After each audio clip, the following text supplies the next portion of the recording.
Kepedulian Tuhan terhadap hidup kita itu terlalu besar. Amin.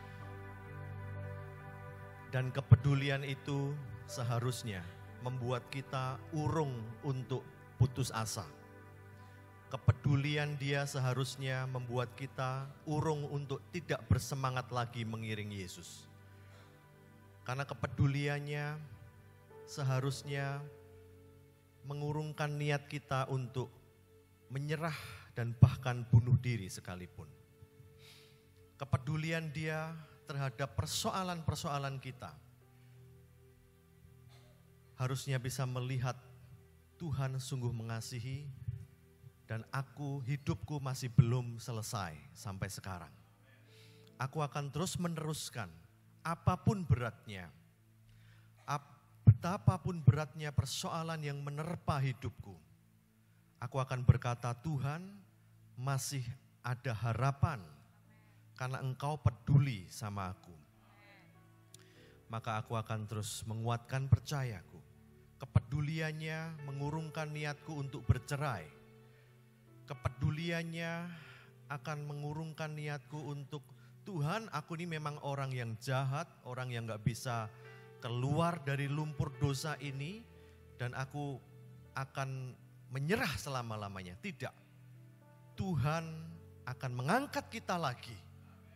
Dia akan bersinar dalam hidup kita kembali. Dan kita tidak akan menjadi sama seperti kondisi kita yang semula. Terima kasih Tuhan akan kepedulian-Mu dalam hidup kami. Terima kasih untuk worship, untuk puji-pujian yang sangat-sangat kental kasih karunia-Nya itu. Semua tema tadi lagunya, saudara, itu kental kasih karunia. Mengagungkan Tuhan, Tuhan sentral dari semuanya. Biar kiranya firman juga sentralnya pribadi Kristus.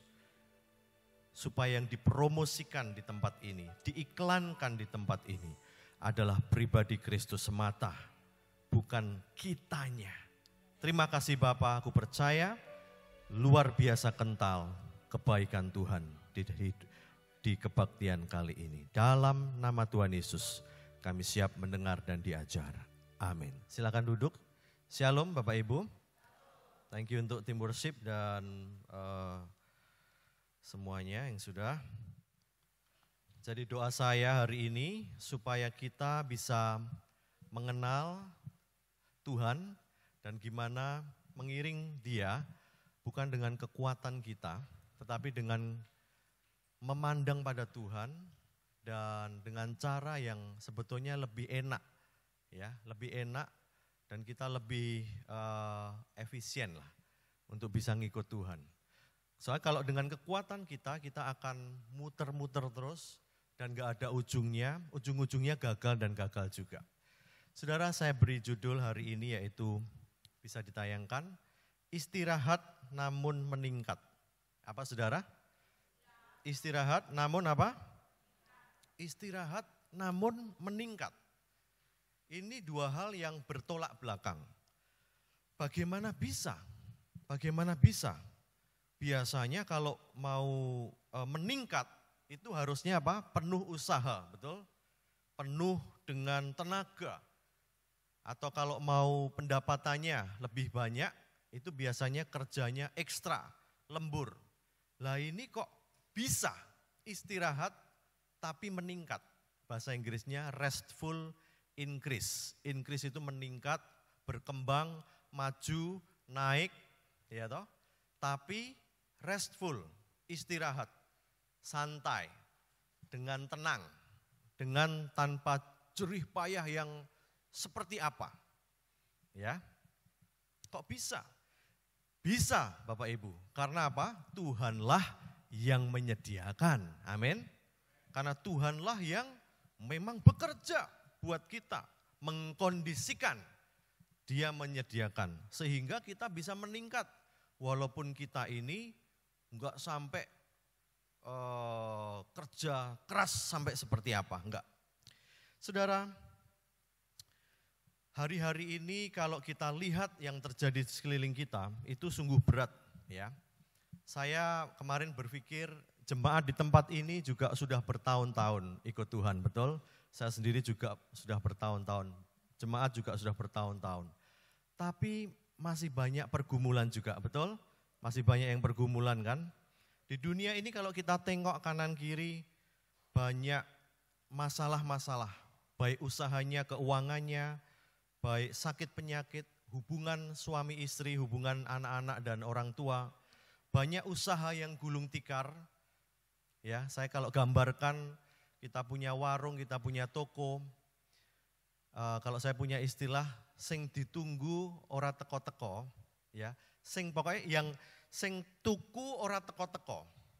Lah sing teko ora tuku-tuku. Ya, yang beli nggak datang-datang, yang datang nggak beli-beli. Nah, seperti itu. Atau kalau di kampung saya di Solo orang bilang, laopo iki buka usaha nunggu laler. Bahkan ini saking parahnya, laler aja yang ditunggu, nggak datang juga. Saking sepinya. Ini fenomena yang bagi saya menyedihkan.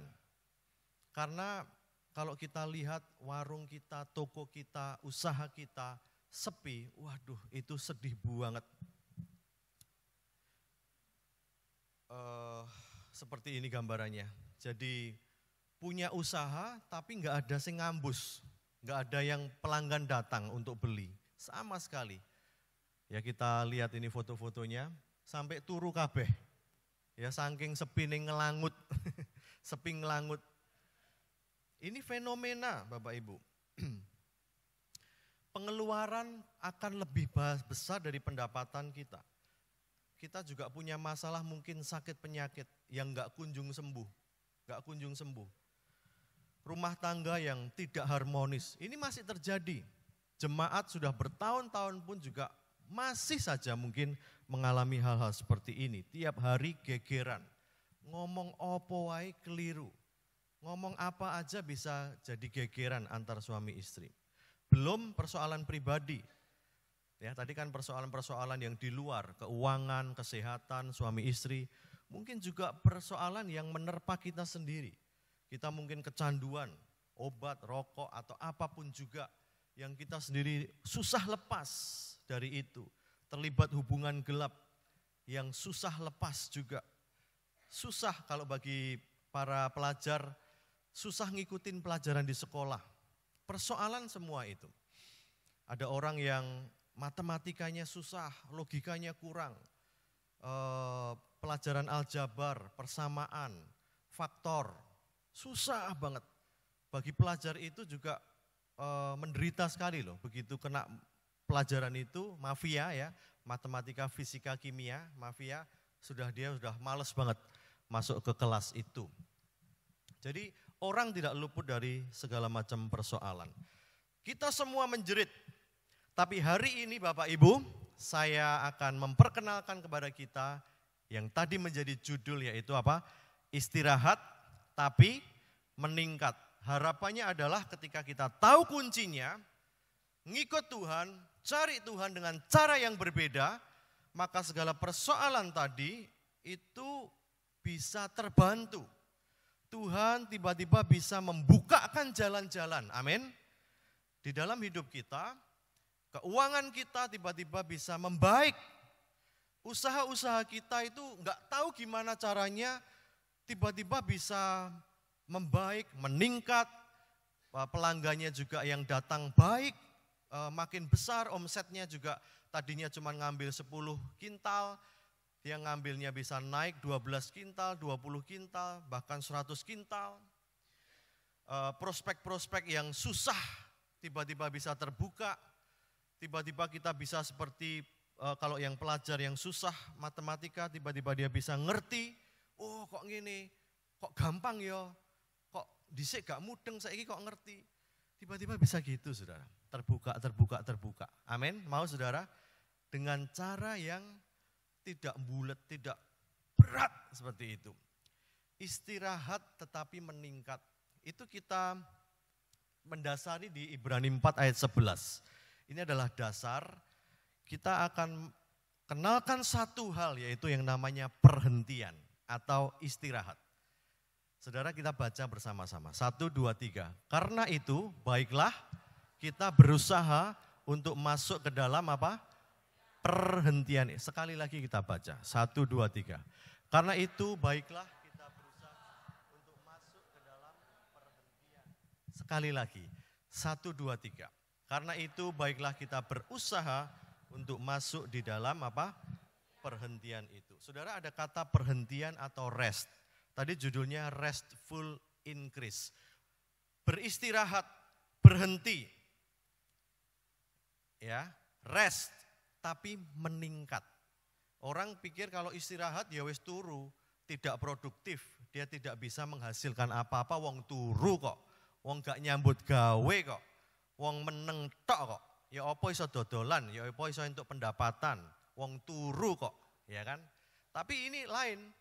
Hari ini Anda istirahat dalam Tuhan, Anda berhenti di dalam perhentiannya Allah, tapi Anda itu meningkat. Amin, enak ya saudara. Saudara, Israel waktu itu, ini background atau latar belakang dari Ibrani ini, Ibrani 4. Bangsa Israel waktu itu memilih mengenal Tuhan, memakai cara pikir manusia atau kekuatannya sendiri. Dan disebut gagal. Jadi siapapun yang pakai cara manusia mengenal Tuhan, itu Tuhan berkata, kasihan deh lu, gagal. Tapi kalau engkau mengenalku dengan cara bukan kekuatan manusia, aku anggap engkau berhasil. Maka saudara, peristirahatan yang tadinya ditawarkan kepada bangsa Israel, itu akhirnya karena dia menolak bangsa Israelnya, akhirnya diberikan kepada kita, katakan kepada kita, kepada Anda semuanya yang hidup di zaman modern ini. Ditawarkan, tadinya itu untuk orang Israel, peristirahatan itu. Tapi karena mereka menolak dengan caranya sendiri, mereka berpikir, golek Tuhan itu kudu ngene, kudu nyembelih domba, kudu serba hukum. Akhirnya Tuhan berkata gagal. Ya wes, lek ngono tak tawakno kepada orang-orang Kristen yang zaman modern ini. Maka ada Ibrani 4 itu saudara.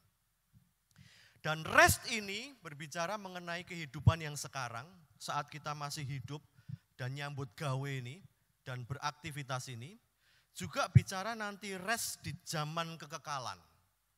Zaman kekekalan ya, tapi yang saya bicarakan hari ini adalah kehidupan yang sekarang ini.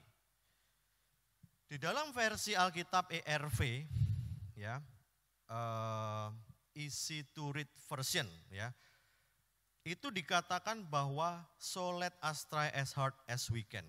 Artinya apa? Berusaha masuk ke dalam perhentian. Berusaha ini berkata mengenai sekuat tenaga, berusaha keras, ngepeng semaksimal mungkin untuk berusaha masuk dalam perhentian itu. Saudara. Ya, try as hard as we can. Itu artinya berusaha keras. Jadi orang berusaha keras itu ngepeng, tangi esok dikejar, ya, siang hari dia ingat lagi masuk perhentian, dia masuk lagi, dia kejar sekuat tenaga. Sekuat tenaga untuk apa? Bukan untuk kerja saudara, bukan untuk apa? Kepala buat kaki, kaki buat kepala, untuk kerja cari duit, untuk berusaha dengan kekuatan sendiri, dengan cara gimana saya bisa dekat dengan, bisa harmonis lagi dengan suami istri, ikut seminar ini dan itu, walaupun seminar enggak salah, tetapi Tuhan itu mengatakan kalau kamu punya masalah keuangan, kesehatan, pekerjaan di kantor, keluarga, anak-anakmu balelo, ya pulang malam terus, rokokan terus, bahkan sampai narkoba, seks bebas, kamu pusing kan? Kamu jangan fokus pada situ, tapi apa? Berusahalah dulu masuk dalam perhentian itu. Nanti saya terangkan perhentiannya apa. Amin, saudara. Ini sepakat dulu ya di sini ya. Jadi harus sekuat tenaganya bukan menyelesaikan masalahnya, sekuat tenaganya masuk dalam perhentian. Katakan dengan saya, masuk dalam perhentian. Sekali lagi, masuk dalam perhentian atau istirahat atau rest tadi. Saudara ngerti ya? Saudara, kalau kita masuk di dalam perhentiannya Allah, kita disebut orang-orang yang sukses, orang-orang yang taat. Karena di Ibrani 4 ini dikatakan orang Israel itu tidak mau masuk dalam perhentiannya Allah. Dan dikatakan orang Israel itu gagal, jatuh, dan tidak taat. Ya, ini harus tahu dulu di situ. Istirahatnya Tuhan itu apa? Saudara, Tuhan itu berhenti mencipta pada hari keberapa? Keberapa, saudara? 7 ya. Dia mencipta terang, benda langit, dan lain sebagainya sampai manusia di hari ke-6. Dan di hari ke-7 dia berhenti total. Saudara enggak usah bingung hari ke-7 kok Minggu, Sabat kok Sabtu. Itu nanti bicaranya mengenai hari pertamanya Gregorian itu Senin, makanya jatuh Minggu. Dan ada yang dimulai hari pertamanya Minggu, maka jatuhnya Sabtu. Ya, orang Israel merayakan hari Sabat itu Jumat Maghrib sampai Sabtu Maghrib. Gak usah bingung. Intinya apa? Sabat, hari perhentian Tuhan menciptakan langit dan bumi. Itu di hari ke-7. Dan di hari ke-7 itu adalah hari perhentian yang sebetulnya suruh kita untuk mengamalkannya, saudara. Dan di hari Sabat itu artinya kenapa? Kok di hari Sabat itu orang Israel, saya banyak kenal orang Israel ya. Saya banyak kenal orang Yahudi. Saya melihat sendiri bagaimana kalau Jumat siang jam 3 itu dia sudah ringkes-ringkes, saudara. Sudah kesusu-susu mau pulang. Karena mau persiapan Sabat. Karena jam 6 itu hari Jumat, itu dia sudah harus sampai di rumah. Orang sa-Israel maupun orang Yahudi di mana saja di seluruh dunia, kudu nang omah, ora enek sing kelayapan, saudara. Itu masak ngurupke kompor aja enggak boleh. Jadi kudu disiapno kabeh. Jam 6 tet itu dia hanya berkumpul sama anak istri, makan, dan memuji Tuhan, nggak boleh ngapa-ngapain, mencet lift aja, boro-boro naik tangga, nggak boleh, mencet lift aja, nyetir juga nggak boleh. Jadi total kayak orang Bali kalau nyepi itu loh, lampune mati kabeh, nggak boleh ngapa-ngapain. Ini perhentian, saudara, perhentian. Itu sampai 24 jam. Nah, gimana caranya wong berhenti kok Tuhan bisa memberkati? Ini loh, nanti kuncinya sudah nanti bisa tangkap di situ. Nah, Sabat, saudara, itu orang nggak boleh ngapa-ngapain. Tuhan itu memerintahkan nggak boleh ngapa-ngapain, tapi kok dia harus tanggung jawab dong. Tetap bisa makan dong, tetap bisa hidup dong. Nah, ternyata Sabat itu bergantung penuh kepada Tuhan untuk memenuhi kebutuhan-kebutuhan kita. Amin, saudara. Bergantung penuh sama Tuhan untuk memenuhi kebutuhan-kebutuhan kita. Karena manusia itu bukan hidup dari roti saja, tetapi dari setiap firman yang keluar dari mulut Allah. Amin. Saudara, saya pernah sharing di sini bahwa saya pernah ditanya Tuhan waktu saya makan. Saya ada suara itu enggak tahu, hampir audible, hampir terdengar secara fisik. Kamu bisa makan ini tuh, mbok pikir dari mana? Nah, saya jawabnya, Tuhan, saya kerja, saya dapat gaji, gajinya tak belikan makanan, makanya saya bisa makan dan saya kenyang dan saya bisa melanjutkan hidup. Saya runutkan logikanya, karena Tuhan nanya, kamu bisa makan ini untuk nyambung hidup. Kayak mobil itu kan supaya bisa nyambung jalan kan pakai bensin. Kamu bisa nyambung hidup minggu ini itu dengan makanan ini, kamu pikir dari mana? Itu hampir terdengar, jarang banget. Ya saya jawabnya begitu, aku kerja untuk gaji ini tak tukokno iki, tak nggo mangan, aku iso nyambung urip. Tapi ternyata enggak, Tuhan bilang itu sama sekali salah. Sama sekali enggak ada runutan seperti itu, walaupun benar kamu makan sesuap nasi itu bukan hasil tadi kamu kerja. Tapi itu semata-mata aku anugerahkan buat kamu. Saudara, kalau sesuap nasi saja aku enggak bisa usahakan, saudara, apa aku iso sombong lainnya? Apa aku bisa ngomong, Tuhan aku pelayanan, wah bantu sembako nang Palu, nang Lombok, walaupun di tempat kita juga banyak ya membantu mereka. Tapi apakah kita bisa sombongkan itu? Tuhan aku wes membantu sing kena gempa. Habis itu Tuhan, iki lho, aku wes mengamalkan yang baik toh, berkatono aku. Nah, sesuap nasi aja loh saudara. Enggak bisa kok kita itu kalau enggak dianugerahkan. Nah, jadi tidak ada artinya ketika saya ini bisa sesukses luar biasa dalam bisnis, dalam usaha kita, aku bisa beli bertonton, berkontainer-kontainer beras untuk menjamin perut saya terisi nasi putih selama 50 tahun ke depan, itu enggak jaminan. Karena ini hanya dianugerahkan.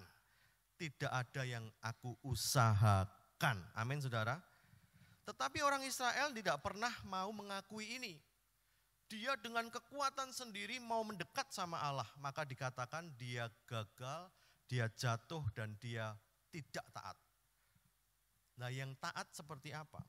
Sampai sekarang orang Israel nggak pernah mengakui Mesias sebagai itu adalah Kristus itu sendiri. Nah orang yang percaya seperti Anda dan saya, orang percaya zaman modern ini tidak perlu merayakan hari Sabat lagi. Anda tidak perlu nanti Jumat jam 6 nggak ngapa-ngapain, enggak. Karena bagi kita Sabat itu adalah rest atau adalah perhentian. Itu adalah pribadi Kristus sendiri. Amin saudara. Kalau Anda menerima Tuhan Yesus, Anda punya Kristus, Anda sudah mengamalkan hari Sabat. Amin. Nah, istirahat, perhentian atau istirahat, itu seperti apa? Karena tadi kita melihat sesuatu yang bertolak belakang. Orang istirahat kok meningkat? Karena judul hari ini kan beristirahat tapi meningkat. Ya apa Pak carane? Setauku nek meningkat iku munggah hondo. Wah, susah payah. Karir, meniti karir. Bekerja dengan susah payah. Tapi ini istirahat kok meningkat. Nah, istirahat dulu. Istirahat yang saya mau titip kepada Bapak Ibu. Mementingkan hubungan dengan Tuhan. Amin. Katakan dengan saya yuk, mementingkan hubungan dengan Tuhan. Sekali lagi, mementingkan hubungan kita dengan Tuhan. Dengan apa? Lewat obrolan-obrolan yang rileks. Sengaja saudara, saya beri kata-kata yang simple, sederhana. Obrolan rileks, informal. Karena sebagian kita terjebak. Kalau ngomong baik Tuhan itu harus formal, harus dengan upacara, dengan sesuatu yang nggak bisa nyantai. Saudara mau seperti itu, oke 1, 2, 3, 10, 50 kali bisa. Tapi saudara akan kaku, saudara akan kepekso. Dan Tuhan nggak mau yang kepekso, amin. Begitu kita kepekso hubungan sama Tuhan, dia sendiri juga males saudara. Kamu kepekso nggak tulus nyari aku. Tetapi hubungan yang saya maksud di sini, yang merupakan cara praktis untuk beristirahat di dalam Tuhan, itu adalah hubungan yang rileks, informal, kasual, ya, kasual, nyantai. mau mendekati Tuhan dengan kaos oblong, mungkin bolong sini sedikit, bolong sana dikit, enggak masalah. Ya, enggak kayak nemoni gubernur, saudara. Kita seperti sahabat. Ngobrol sama Tuhan enggak perlu juga kata-kata yang begitu puitis, kata-kata yang pantun. Tetapi sama Tuhan santai, ngomong sesuatu yang Tuhan, aku kangen sama engkau. Tuhan, makasih banyak ya. Udah, kadang-kadang satu kata saja, saudara. Satu kata saja bagi Tuhan itu lebih dari mungkin saudara doa bertalu-talu 24 jam. Dengan kepeksa. Tapi dengan satu kata yang begitu keluar dari rasa syukur yang paling dalam, makasih ya Tuhan. Habis itu saudara nangis, saudara terharu. Itu saudara, itu wes komunikasi, itu sudah rest, itu sudah istirahat, itu sudah sabat, itu sudah dinamakan perhentian. Amin saudara. Kira-kira susah apa gampang? Nyari Tuhan, mendekat sama Tuhan susah apa gampang? Gampang, betul saudara? Wong tinggal ngomong aja kok. Tinggal komunikasi dengan santai, dengan rileks sama Tuhan. Habis itu saudara bisa nyembah, ucapan syukur, dan bahkan perayaan seperti ini. Jadi hari Minggu, the celebration atau perayaan seperti ibadah raya seperti ini, itu juga saudara itu sebetulnya sedang melakukan masuk dalam perhentian, masuk dalam rest, masuk di dalam istirahat Tuhan. Amin. Saudara, saudara enggak amin, enggak ngerti atau males atau ngantuk atau apa? Bengong, masih bingung. Ada ada wajah-wajah yang bingung. Saudara, saya ini sekarang kalau doa makan, saya pernah cerita juga, doa makan itu bisa lama. Bisa lama, saudara. Karena apa? Karena saya itu merasa sungguh-sungguh mengucap syukur. Ini sudah hampir 4 bulan ini kalau saya makan, saya mengucap syukur dengan sungguh-sungguh. Ketika saya hanya, doa mangan lho Pak, laopo suwe-suwe. Aku enggak ngomong banyak juga. Aku hanya ngomong Tuhan, Engkau pernah ngomong sama aku, sesuap nasi aja nih loh. Coba aku enggak makan seminggu, saya mati saudara. Kalau ini untuk nyambung hidupku, nasi ini aja aku enggak diberikan sama Tuhan. Makanya aku bilang, Tuhan, yang paling mudah, yang paling sehari-hari aku lakukan. Saudara kadang-kadang terlalu sering melakukan, makanya sampai meremehkan, betul? Kadang-kadang doa makan ya, ewes-ewes gitu. Tapi kalau kita sadar betul, yang paling aku anggap remeh saja Tuhan, kalau ini enggak Engkau anugerahkan, maka aku enggak akan bisa menyambung hidup. Itu saudara, dengan menyadari, dengan mensyukuri, itu yang paling simpel saudara. Paling simpel, paling sederhana. Itu saudara sudah dikatakan Anda masuk perhentian itu. Oke, istirahat. Nanti saudara akan saya sambungkan kepada istirahat kok bisa meningkat ya nanti. Saudara, ayah mertua saya ini sudah mengalami sakit hampir setahun. Dan dokter sudah memvonis ini dan itu. Tetapi beberapa hari ini saya itu saya biasanya cuma gini, dokter gini, enggak lah, saya yakin begini, saya yakin Tuhan begini. Tapi itu hanya kayak aku hanya ngomong saja. Tetapi 2 hari yang lalu atau 3 hari yang lalu saya bisa kayak benar-benar serius. Enggak berjam-jam saudara, enggak berjam-jam. Hanya paling 3-5 menit. Di mana saya itu bisa masuk dalam satu waktu, bisa kayak ruang yang tersendiri.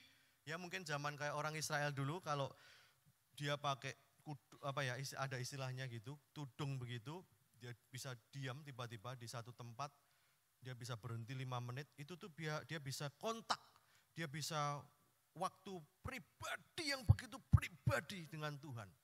Nah dalam 3-5 menit ini saya bisa seperti, enggak, aku yakin Tuhan punya cara sendiri.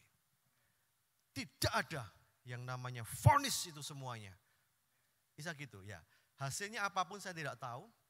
Tapi yang saya mau ceritakan adalah di 3-5 menit itu saudara, saya nggak ngapa-ngapain. Saya tidak berusaha. Tapi saya kontak sama Tuhan. Saya hanya melihat betapa Tuhan itu begitu besar. Melihat masalah kita begitu kecil. Saya hanya melihat betapa Tuhan itu mampu untuk lakukan sesuatu terhadap persoalan kita.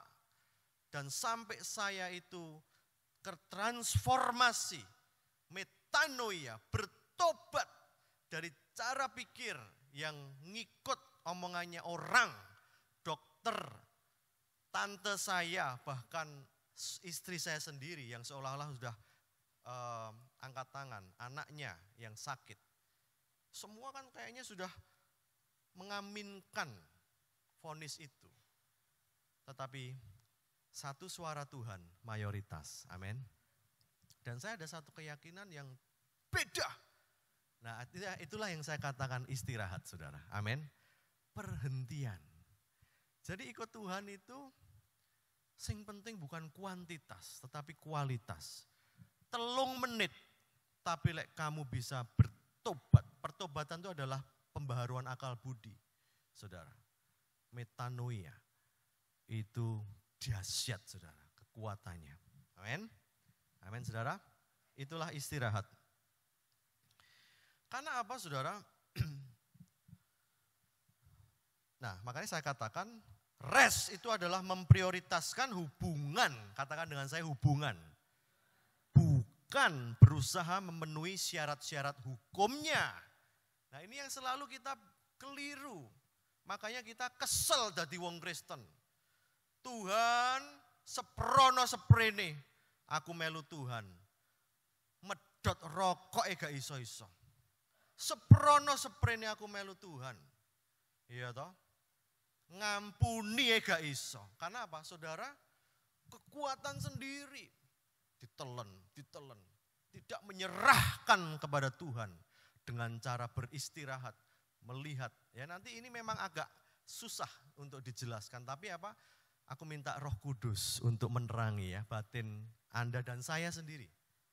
Gimana sih Tuhan rest bisa sama Tuhan intim, tapi kok Tuhan tiba-tiba bisa rokok radoyan.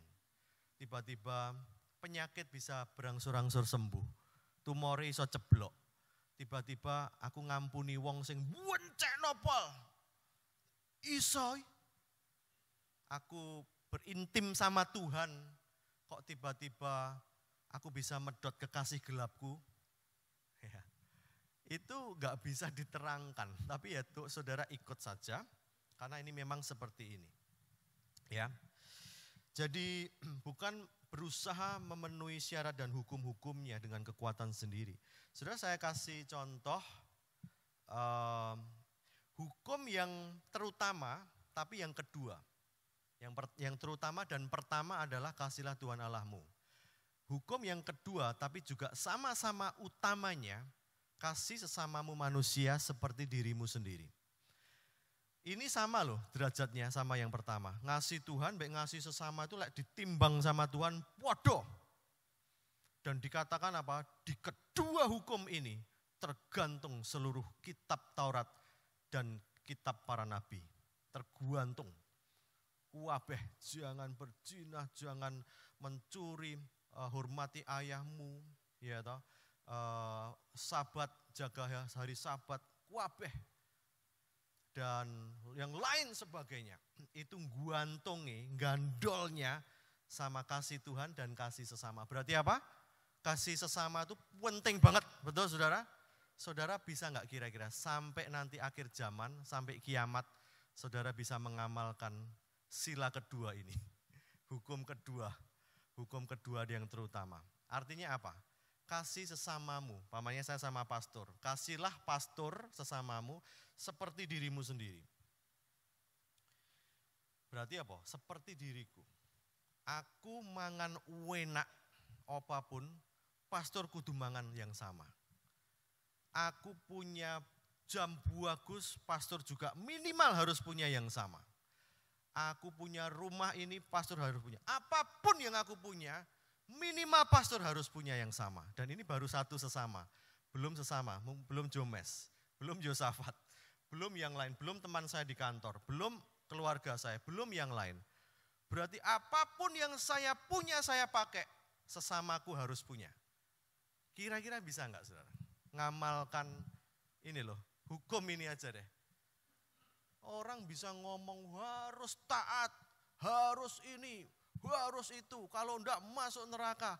Aduh, tak takoni sih wis. Ini aja deh, bisa enggak orang itu bisa mengamalkan? Tidak mungkin saudara. Kalau tidak lewat satu jalan yang misteri, yang sekarang bukan misteri lagi, yaitu Kristus. Amin saudara. Perjanjian yang baru, karena perjanjian yang lama itu sudah usang dan sudah habis, sudah dekat dengan kemusnahannya. Itu di Ibrani saudara. Ibrani itu kitab kisah karunia, kasih karunia. Saudara baca itu. Itu bicara mengenai imam besar, Melkisedek, Yesus, perjanjian yang baru dan yang lama sudah usang. Yesus dan Yesus saja. Itulah kunci bagi kembundetan hidup Anda dan hidup saya. Nek saudara sudah gang buntu saudara bilang, Tuhan aku mau masuk istirahatmu. Amin. Aku mau masuk istirahatmu supaya aku melihat jawaban demi jawaban di dalam persoalan kehidupanku.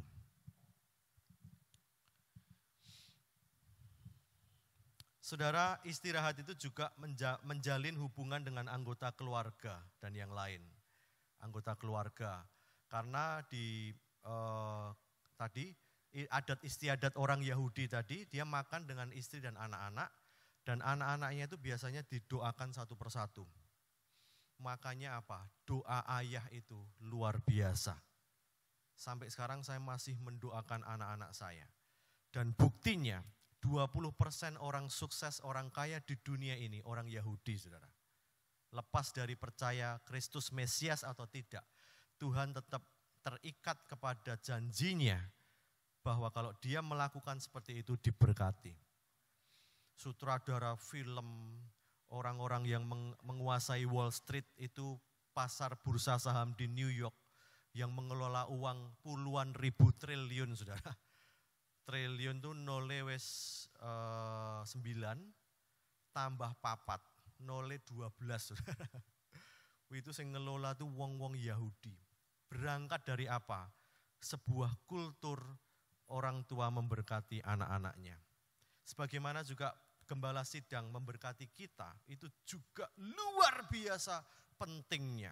Maka saya kalau pastor memberkati, tidak hanya sedot, aku bilang 100 lipat ganda. Terjadi yang multiplikasi.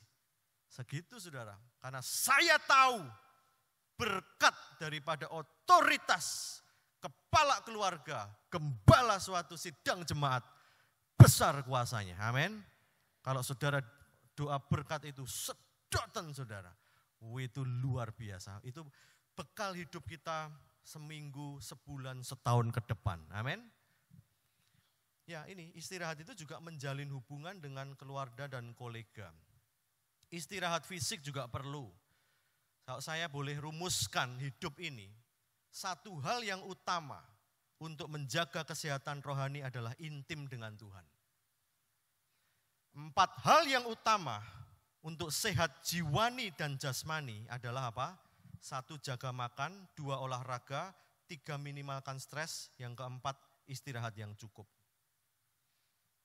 Ya, sebetulnya 4 ini aja untuk sehat jiwani dan sehat ragawi. Apa tadi saudara?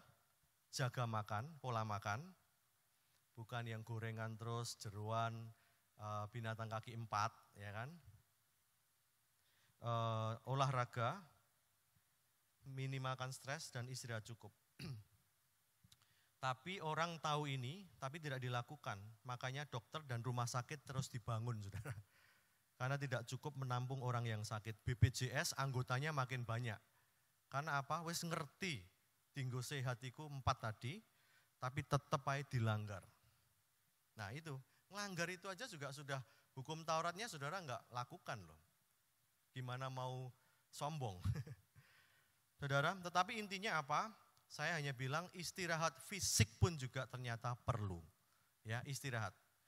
Dan Yesus pun juga sering tertidur di kapal, saudara. Saudara kalau lihat itu, tak golek itu, hani kok nangon kapal kok kerep men keturon ya.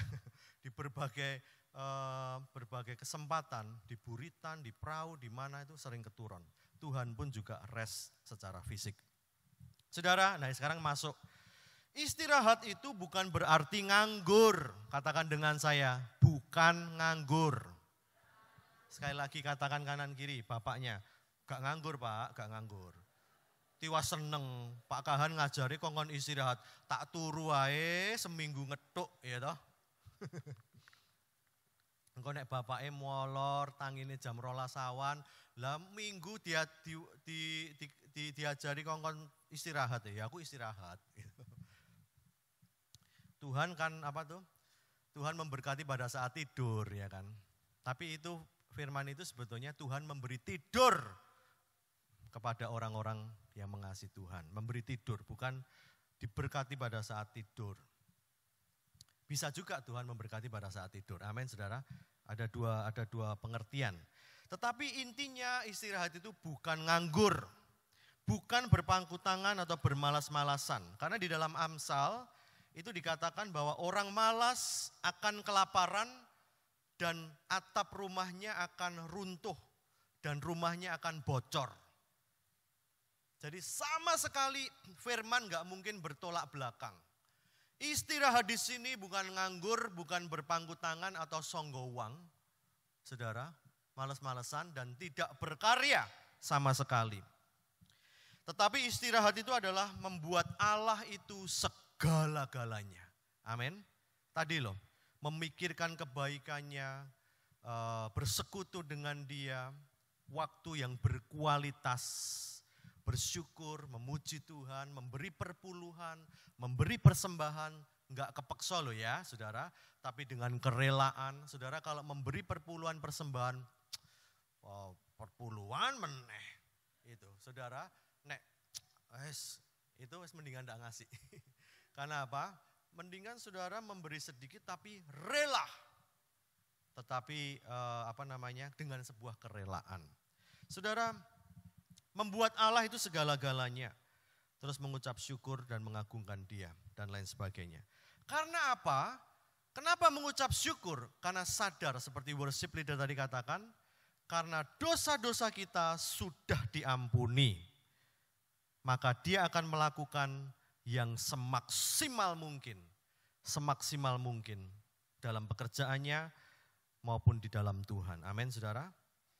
Dia adalah orang yang paling aktif dan orang yang paling sibuk. Saudara, di bulan Oktober yang lalu, saya ini dan tim punya 18 kegiatan. Bukan hanya kegiatan remeh-remeh ya. Satu kegiatannya itu pameran-pameran akbar, saat mengumpulkan ratusan-ratusan orang, dan lain sebagainya. Bulan Oktober saja, 18 event besar, kegiatan besar. Nah kalau begitu otomatis saya tidak akan bisa punya waktu untuk istirahat. Sibuk, terlibat sana sini, terbang sampai Pak Edi aja, katanya bulan lalu itu lebih banyak di Jakarta daripada di Surabaya. Karena mendarat besok pagi harus jalan lagi. Dan tim kita itu juga tersebar di mana-mana melakukan segala sesuatunya. Saya itu penganut, ya kalau boleh dikatakan penganut, pemercaya grace atau kasih karunia murni, saudara. Saya tidak percaya kepada kekuatan manusia untuk bisa sampai kepada Allah, sampai kepada standarnya Allah. Saya bukan orang seperti itu. Tapi saya yang murni percaya bahwa keselamatan saya diberikan. Imanku pun adalah iman Kristus, karena imanku itu iman yoyo. Sebentar kalau diobong kebakar, kalau enggak ada yang ngobong pupus. Saya tidak pernah bisa mengandalkan konsistensi saya sebagai orang Kristen. Saya orang yang gantung penuh sama Tuhan. Dan bahkan sesuap nasi tadi pun itu bukti. Saya nggak bisa sama sekali mengandalkan kekuatan saya. Tapi apakah saya orang yang diam, orang yang nganggur, saudara? Orang yang istirahat, yang belas nggak ngapa-ngapain. Saya justru bulan-bulan ini merasa sangat semangat. Merasa sangat walaupun kesibukan yang begitu rupa. Saya merasa bergairah terus. Bahkan olahraga saya juga intensitasnya saya tambah, saudara. Saya ini dasarnya memang suka olahraga, ya. Dari kecil tuh saya hampir semua olahraga saya main. Saya hampir semua bisa. Kecuali yang lain yang nggak pernah saya belajar kayak polo air atau naik kuda gitu ya. Tapi kayak pingpong, badminton, voli, basket, kasti, berenang, karambol bisa juga, biliar, dikit-dikit walaupun saudara. Hampir semua saya bisa, tapi sekarang memang dilarang untuk yang high impact. Kayak saya sebetulnya senang banget badminton, senang banget basket, tapi sudah nggak boleh, makanya yang bisa hanya treadmill sama renang. Tapi intensitasnya saya majukan. Kalau dulu hanya 30 pulang pergi berenang, sekarang sudah 70. Nanti saya mau tambah pelan-pelan kalau bisa sampai 100 setiap kali. Jadi saya apakah orang yang istirahat dan diam-diam? Tak rasa tidak. Karena kegiatan masih dan juga bahkan olahraga pun saya juga selip-selipkan dalam waktu itu, justru malah semakin bergairah. Amin saudara, itu kiranya dari contoh ya, bukan kesombongan, tetapi satu contoh buat kita. Saudara, jadi saya katakan makin masuk kasih karunia, orang itu semakin aktif. Amin saudara. Nah ini saya pajang di kantor saya saudara. Lukas 12:48. Ayo kita baca sama-sama. 1, 2, 3. Setiap orang yang kepadanya banyak diberi, daripadanya akan banyak dituntut. Dan kepada siapa yang banyak dipercayakan, daripadanya akan lebih banyak lagi. Saudara, diberi, dituntut. Lebih banyak diberi, lebih banyak dituntut. Ini filosofi saya. Awalnya saya terjebak, kok dituntut ya? Tuhan itu enggak pernah nuntut kok. Karena sudah tetelestai, karena dia sudah mati. Enggak ada satupun kebaikanmu yang kain kotor itu akan menambah kamu lebih dekat sama surga. Enggak mungkin. Tuhan enggak pernah nuntut. Ternyata saudara, saya baru ketemu. Di dalam The Message itu ternyata dituntut itu adalah responsible. Jadi makin kamu dipercaya, makin kamu responsible, makin bertanggung jawab. Makin ditambah kepercayaan, makin lagi bertanggung jawab lagi. Karena apa? Saya punya filosofi ini, saudara, dan saya ajarkan ke jajaran saya semuanya. Karena apa? Kadang orang-orang itu kalau makin senior, makin kedudukan tinggi, jabatan tinggi, gaji sudah banyak, dia bisa punya memerintah-merintah, maka malah makin santai dia. Malah makin dia nggak mau kerja lebih. Oh keliru, makin kamu dipercaya dalam satu perusahaan, makin kamu harus memberikan yang lebih. Dengan pikiran bahwa apa? Aku loh wis disayang kayak gini. Aku loh wis Tuhan wis dikai kok ngene. Aku harus lebih. Itu bukan tuntutan, tapi sebuah ungkapan tanggung jawab. Tuhan sudah sayang aku. Pemilik perusahaan ini sudah sayang sama aku sebegitunya. Aku harus lebih memberikan. Aku sudah ditebus, sudah diberi makan, sudah dikasih air mata. Saya selalu ambil contoh ini. Coba nggak ada air mata kita pedih. Tiap hari ada pendeta yang harus netesi tiap 2 menit. Dan itu mahal sekali. Hanya untuk kedep dia bayar, saudara. Kita kedep atau bayar, isek mentang-mentang sama Tuhan. Masih ada air ludah, saudara. Coba air ludah kita garing. Itu lidah kita ceket sama langit-langit, saudara. Syukur nek kolesterolmu bagus. Syukur kalau Anda punya vitamin D itu bagus. Saya baru tahu orang itu harus vitamin D itu 30. Kemarin saya cek 18 tok. Ternyata jarang kena matahari. Maka 2 bulan ini saya tiap pagi, saudara, sebelum 6:30 kadang-kadang belum ada, saya mepe geger, saudara. Mepe geger. Mepe geger. Karena apa? Jemur punggung, saudara. Karena ternyata vitamin D itu penting sekali buat kehidupan manusia. Dan itu adalah satu-satunya vitamin yang tidak bisa didapat secara baik dari suplemen, obat maupun makanan. Yang lain bisa. Ya ada sih suplemen vitamin D, tapi tidak secanggih sinar matahari, saudara. Dan bagusnya jam 10 ke bawah, bukan jam 12, jam 12 itu wis dadi ultraviolet itu, saudara. Kalau yang bagus itu UVB, ultraviolet B, itu sebelum jam 9 kalau di Indonesia. Mungkin di negara bagian lain bisa siang. Jadi syukur vitamin D itu Anda bagus. Syukur kalau usus Anda bagus. Karena ada juga yang ususnya bundel, ususnya buntu. Syukur kalau kondisi kita baik, dipercaya di kantor. Dan kita bertanggung jawab untuk memberi lebih. Tidak diminta lembur sendiri tanpa dibayar. Diminta hanya memprospek 5 toko, 5 toko A, B, C, D, E. Tapi karena kita punya pikiran, aku sudah dipercaya, maka aku enggak merospek hanya 5 toko. Aku prospek 8 toko. Walaupun yang 3 toko selebihnya itu tidak ada bonusnya. Kadang harus keluar pulsa dari kocek sendiri untuk kepentingan kantor. Itu namanya going extra mile. Berjalan lebih jauh. Orang berjalan dengan kamu berapa? Ada di Alkitab itu berjalanlah dengan dia 1 mil. Orang minta jubah berikan bajumu juga. Jadi sampai telanjang. Orang meminta kita sesuatu, kita malah nyang-nyangan. Ya. Kayak kadang-kadang ada orang-orang yang ngenyang malah. Tapi bisa enggak kita rubah nilai-nilai kita? Bos minta begini, aman bos, malah tak tambahi. Kadang manusia enggak ngelihat, tetapi Tuhan yang maha melihat. Itu akan mengganjar kalian lebih daripada bonus ekstra 3 toko tadi, saudara.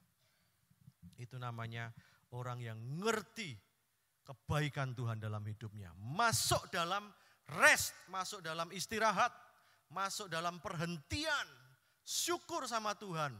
Dan Tuhan membuat dia increase, Tuhan membuat dia naik, Tuhan membuat dia meningkat. Gimana caranya istirahat kok bisa meningkat? Tuhan itu adalah pencipta dari efisiensi.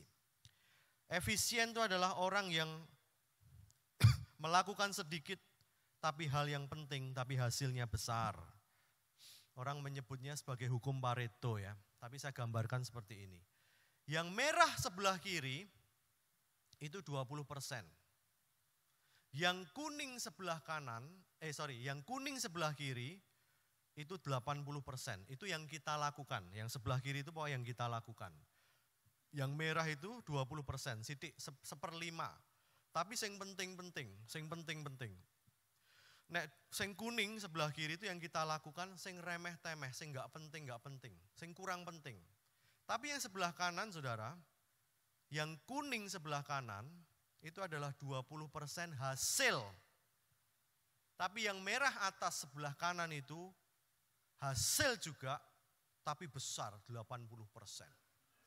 Coba saya katakan restful increase. Istirahat tapi munggah, istirahat tapi ndedel, istirahat tapi mumbul, ngetril, naik grafiknya. Grafik apa? Keberhasilan, grafik kekudusan, grafik kebenaran, grafik bisa mengikuti perintah Tuhan dengan lebih oke, ya seperti kesaksian pastor terus sejak mengenal kasih karunia, dia lebih gampang untuk menjaga kekudusan, untuk menggenapi hukum-hukumnya Tuhan, lebih berhasil. Apa yang kita lakukan selama ini ternyata usaha kita itu 80% kekuatan manusia. Jaga ini, jaga itu, manusia. Hasilnya sedikit atau banyak Bapak Ibu? Dikit, mung 20%. Tetapi dengan istirahat dalam Tuhan, melakukan dikit tapi penting. Intim sama Tuhan, bersyukur, ya toh, celebrate, memberi dengan rela hati, ikut kebaktian seperti ini, memperhatikan dengan sungguh-sungguh, memuji Tuhan dengan sungguh-sungguh. Itu istirahat. Makanya Tuhan tadi di awalnya ngomong, berusahalah sekuat tenaga, masuk dalam perhentian itu, masuklah dalam sabatku. Sabat itu adalah Kristus. Ayo nak, be aku oh. Karena Tuhan itu tahu hal yang sedikit neng penting menghasilkan apa saudara? 80% hidupmu genah. Amin. Ini loh kadang-kadang gambar ini aja menjelaskan. Kenapa ya seprono seprene melu Kristen? Wes jagani aku gak kepengen meso, gak pengen gepuk bojo. Kok yang gepuk nempiling pisan. Isik tetep ae padahal wis 17 tahun melu pastor. Wis dikotbahi ping 2500. Ning kok sik nempiling bojoku. Karena saudara ngikut Tuhan itu, hukum Taurat itu engkau jaga dengan kekuatanmu sendiri. Gak napuk, gak nempiling, angger meh nempiling. Itu tidak sehat saudara. Tapi ketika Anda tahu kebaikan Tuhan, aku ki gak kapien. Saudara boro-boro mikir, meh nempiling bojoku luwih apik timbang aku kok. Saudara gak akan sampai kudu gak nempiling. Ngerti ya saudara ya? Jadi Tuhan itu selalu ngasih yang baik dulu. Baru kita sadar betul dari dalam. Hukum Taurat itu bisa dilakukan tanpa susah. Ini bahkan tidak cuma 80%. Nek ikut istirahat Tuhan itu 100% bahkan. Amin saudara. Itu sudah rumus. Sudah lihat pelanggan biasanya 20% pelanggan itu 80% omset. Kehidupan lah. Saya selalu ngomong pilihan kehidupan. Itu hanya 3. Ini kecil. Tapi menentukan 80% kebahagiaan Anda. 3 itu apa? Milih Tuhan Yesus sebagai Tuhanmu. Kedua, pilih tulang rusuk yang betul dari Tuhan. Saya selalu ngomong, nak, kamu mendingan doa puasa seminggu supaya dapat jodoh yang benar. 60 tahunmu ke depan itu bukan neraka. Daripada kamu enggak nanya Tuhan, keliru kawin, salah pilih, 60 tahun kamu kawin mbek kuntilanak. 60 tahun ke depan karo dosa muka, ya, kawin karo raksasa sing tukang letak. 60%mu neraka, bayaran regomu. Nah, nek kowe sampai kudu poso, njaluk Tuhan, iki si Ani, iki si Joko, iki jodohku apa dudu Tuhan, seminggu. Nek saya dulu 3 hari, saya doa puasa. Benar-benar minta Tuhan, Tuhan beri jawaban nyata di dalam ayatnya secara jelas. Pilihan pertama, jadikan Tuhan Yesus sebagai Tuhan dalam hidupmu. Milih agama kan 6 saiki. Milih Tuhan Yesus, bukan Kristen ya. Milih Tuhan Yesus itu pilihan yang pertama. Yang kedua, pilih jodoh tulang rusuk yang benar. Yang ketiga, kerja atau pelayanan di mana. Wis telu iki tok. Sing soal milih nganggo klambi apa, apa ngene, mari ngene mangan apa, sekolah nang ndi, kerja apa, milih yang lain-lain, itu adalah yang 80 tadi. Itu hanya menentukan 20. Tapi 3 itu menentukan 80% hidup kita, bahagia atau tidak. Jika kita memilih rest di dalam Tuhan, 80% hidup kita akan terjamin dan bahkan 100%. Saudara, di dalam Mazmur 84 ayat 10, sebab lebih baik 1 hari di pelataranmu daripada 1000 hari di tempat lain. Itu berarti bandingannya 1:1000. 1 hari intim dengan Tuhan lebih besar hasilnya daripada membangun usaha, membangun rumah tangga, membangun koneksi yang membutuhkan waktu 1000 hari atau 2,78 tahun. 1000 hari itu sama dengan 2,78 tahun. Di dalam 2,78 tahun, sebuah hotel bisa berdiri, sebuah pabrik bisa berdiri, sebuah koneksi terhadap orang-orang besar dari pemerintahan maupun militer bisa terbangun. Saudara, dikatakan 1 hari bangun koneksi sama Tuhan, lebih baik itu daripada 2,78 tahun bangun koneksi di luar Tuhan. Lebih baik dari bangun usaha di luar Tuhan. Lebih baik daripada bangun rumah tangga. Tidak ada Tuhannya di rumah tangga itu. Tapi 1 hari takok Tuhan jauh lebih berhasil daripada 1000 hari tadi. Sampai saya bisa bersaksi, saudara, tidak ada yang mustahil bagi Tuhan. Saya saksikan di tempat ini, saya katakan, Anda berani minta sama Tuhan. Tidak mungkin ada yang tidak dijawab sama Tuhan. Ini saya saksikan. Hal yang tersulit sekalipun dalam hidup saya, itu pun dijawab oleh Tuhan, saudara. Aku sampai belalak, Tuhan, sing menurutku paling wangel, itu pun dijawab. Tapi Anda jangan minta, aku minta engkongku sing wis mati 50 tahun yang lalu bangkit lagi. Ya aku ora dijawab, saudara. Minta sing masuk akal. Ya, yang enggak masuk akal di pikiran kita lah. Minta yang sesuai dengan kehendak Tuhan. Gak ono sing gak dijawab. Amin, saudara. Kenapa? Karena ketika kita istirahat, kenapa bisa increase? Kenapa bisa naik? Karena Tuhan memerintahkan berkat di sana. Ayat yang terakhir. Rodok dowo tapi ki terakhir tolong diwaca mbak aku. Ya, 1, 2, 3.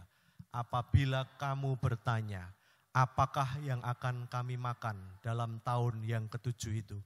Bukankah kami tidak boleh menabur dan tidak boleh mengumpulkan hasil tanah kami? Maka aku akan memerintahkan berkat-Ku kepadamu dalam tahun yang ke-6, supaya diberinya hasil untuk 3 tahun. Dalam tahun yang ke-8 kamu baru akan menabur, tapi saat itu kamu akan makan dari hasil yang lama sampai kepada tahun yang ke-9. Sampai masuk hasilnya, kamu akan memakan yang lama. Saudara, di dalam istirahat, rest, tidak melakukan apapun seolah-olah, Tuhan justru memerintahkan berkat. Ini rumus sing kualik. Dunia itu di dalam kamu berusaha, kamu mendapat banyak. Tapi Tuhan ekonomi surga, wah kerennya orang bilang ekonomi surga sekarang berkata apa? Makin kamu diam dirinya kita sepakat bukan nganggur, ya. Pasif tapi aktif, amin. Pasif tapi aktif. Kayak saya tadi 3-5 menit, saya pasif. Tapi hatiku melonjak, pikiranku berubah, sama surga sepakat. Pasif tapi aktif. Jadi ketika itu terjadi, saudara, terjadi pemerintahan berkat datang ke dalam hidupmu, amin. Anda istirahat tapi meningkat. Ini luar biasa. Tuhan bilang di tahun ke-7 gak oleh mengusahakan. Gak boleh nabur, gak boleh ngumpulkan. Itu berarti apa? Rest. Bingung tau wong-wong. Lah nek aku gak nabur, mangan opo engko tahun ke-7 nih. Tuhan bilang, oh ojo wedi. Kowe tahun tahun ke-7 di tahun ke-6 tidak menabur kan? Maka dia akan memerintahkan berkatnya akan disuplai, akan diberikan persediaan di tahun yang ke-6 itu sampai berapa tahun? 3 tahun loh saudara. biasanya di tahun ke-1, ke-2, ke-3, ke-4, ke-5, kalau manusia mengusahakan, dia isone dipangan mung setahun. Amin. Ketika tidak mengusahakan, malah dikei makan untuk apa? Hasilnya 3 tahun. Bayangkan, ekonomi surga. Ya. Menungso ngusahakno 1. Tuhan ngusahakno piro? 3. Ping pirone? Ping 3 nih. Mau mengandalkan siapa? Lebih mengandalkan Tuhan. Soalnya 300%. Amin, saudara. Iso dipangan sampai apa? Tahun 7, 8, dan 9. Baru di tahun yang ke-9 kita boleh menabur lagi. Tetapi di tahun yang ke-7, 8, dan 9, ojo wedi. Tuhan yang akan nyuplai kebutuhan kita. Amin, saudara. Itulah restful increase. Istirahat tapi meningkat. Amin, saudara. Beri kemuliaan bagi Tuhan.